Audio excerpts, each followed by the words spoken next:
Bonjour, c'est Antoine de Human Perf, bienvenue dans la Minute Ideal. Aujourd'hui, nous allons parler de la politique d'authentification. Il existe plusieurs façons de se connecter à votre application. Via le SSO, la connexion automatique, via la méthode traditionnelle login mot de passe, ou bien les deux.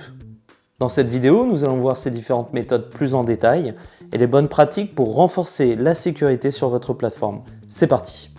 Pour accéder à votre politique d'authentification, rendez-vous dans l'administration de votre plateforme, puis dans Connexion à l'application et cliquez sur Politique d'authentification.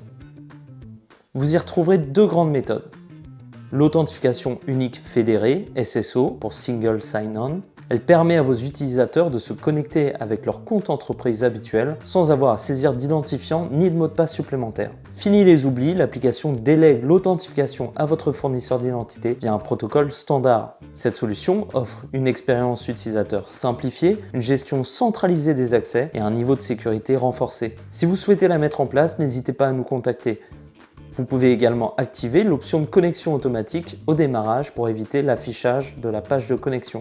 L'authentification applicative via identifiant mot de passe. Ici, l'utilisateur saisit simplement son identifiant et son mot de passe pour se connecter.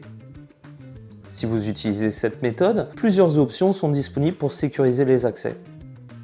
Forcer le changement de mot de passe à la première connexion, empêcher la réutilisation des anciens mots de passe avec un historique paramétrable, permettre la réinitialisation du mot de passe par email depuis la page de connexion. Cette fonctionnalité nécessite une adresse email renseignée pour l'utilisateur ainsi que les notifications par email d'activer. Définir une durée de validité des mots de passe. Vous pouvez également renforcer la complexité des mots de passe en imposant une longueur minimale, majuscules, minuscules, caractères spéciaux, etc. Pour vous protéger contre les tentatives d'intrusion, vous pouvez définir un nombre maximum d'essais avant verrouillage du compte. Une fois verrouillé, l'utilisateur ne pourra plus se connecter. Le compte devra être déverrouillé manuellement depuis son profil ou automatiquement si vous avez activé cette option. Enfin, vous pouvez paramétrer la durée de vie des cookies d'authentification. Dernier point, si vous utilisez l'authentification par identifiant mot de passe, l'identification traditionnelle, vous pouvez ajouter une aide à la connexion. Pour cela, rendez-vous dans Administration, Connexion à l'application, puis cliquez sur Aide à l'authentification.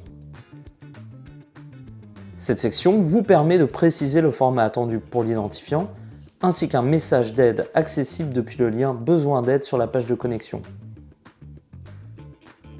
Voilà, vous savez tout sur la politique d'authentification pour Ideal. Merci beaucoup d'avoir suivi cette vidéo et à très vite pour une prochaine Minute Ideal.